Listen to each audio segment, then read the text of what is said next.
Alright, here is the driver's side, and from the looks of it, this might be an axle seal leak from up in there. I don't know. It kind of smells like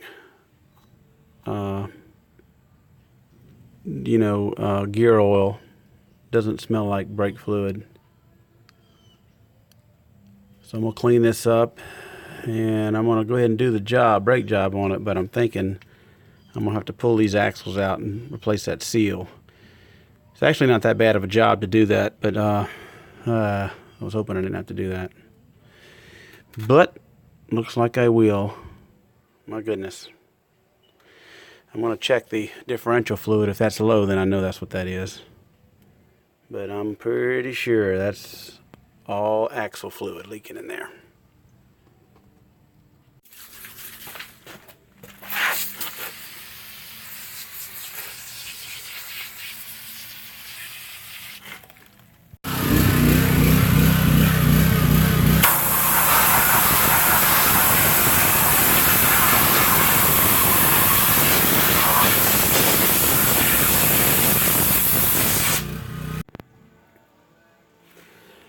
Well, it might be the wheel cylinder leaking, because this wheel cylinder piston just flew out when I unbolted it.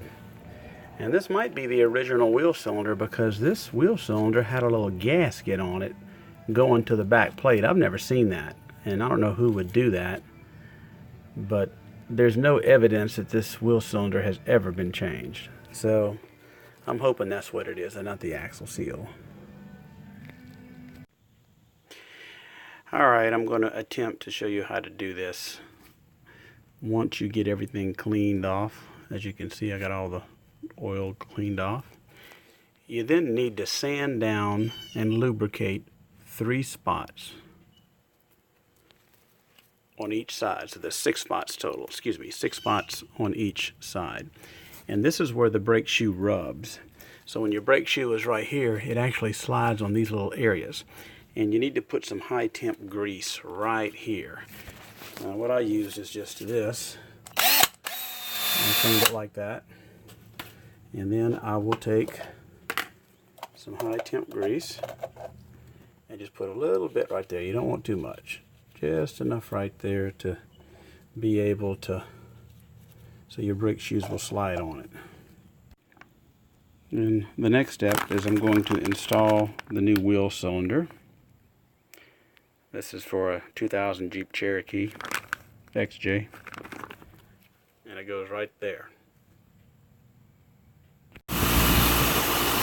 Now you want to clean your bolts up real good.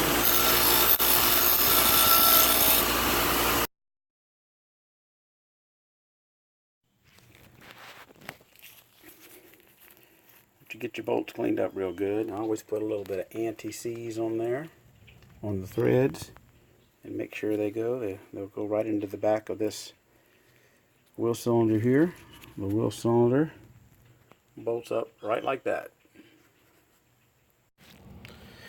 Alright, once you get your wheel cylinder on, use your alien technology to tighten up the 10mm bolts on the back.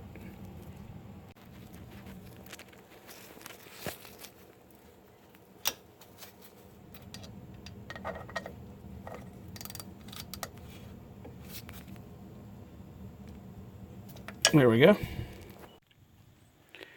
Alright, the next thing you want to do is take your adjuster, clean it up, set it aside, and put a little anti-seize on these threads and a little bit on there. That goes in that end there. Now, don't get these mixed up. They're different for the passenger side and the driver's side. The driver's side has reverse threads on it. Alright, so I laid my pads out, or my shoes. It's my new springs, comes in this kit. You get the one kits for both sides, but what it does not come with is this separation bar. It doesn't come with this little piece for your parking brake, and it doesn't come with this spring. This spring is part of the parking brake assembly, so you got to keep that spring.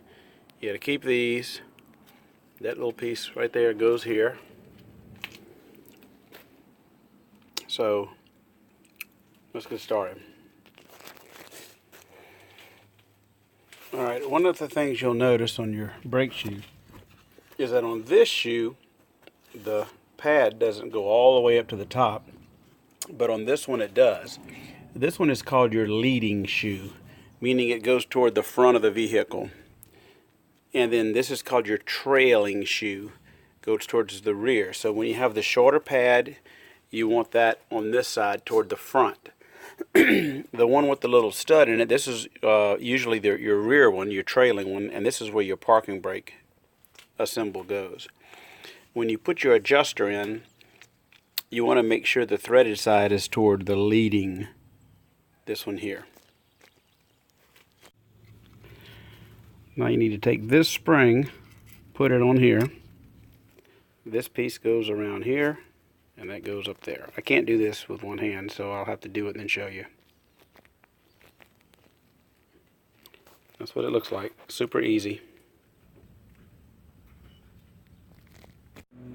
Okay.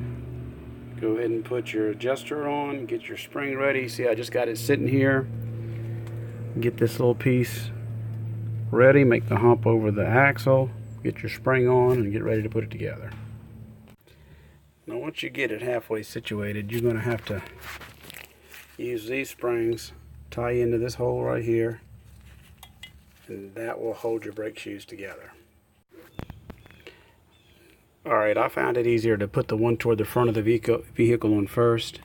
Put it on there, put your retainers, and then put this white spring. That'll hold it together. Then you position your little crossbar there. The yellow spring goes toward the front on this side.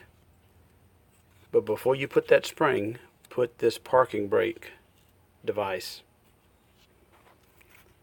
Then you've got to put your little device on here that the parking brake cable goes on. I'll put a little grease behind that. Put your spring in, it'll hold it on, then take this spring and bring it up over here. Alright, that was just impossible for me to film with one person in one hand, but a couple of quick notes. You want to put this on first, this cable on first before you put the springs. That's one tip. Another one is this thing down here. This is the most confusing part. The spring actually goes first, then this lever. This lever sits on the spring. I made that mistake. And this hook, if you can see it, this thing is hooked behind the spring. So just take a real close look at that, because that's how it goes. And then all you do now is put the drum back on it, tighten this up till it barely rubs, and you should be good to go and bleed the brakes.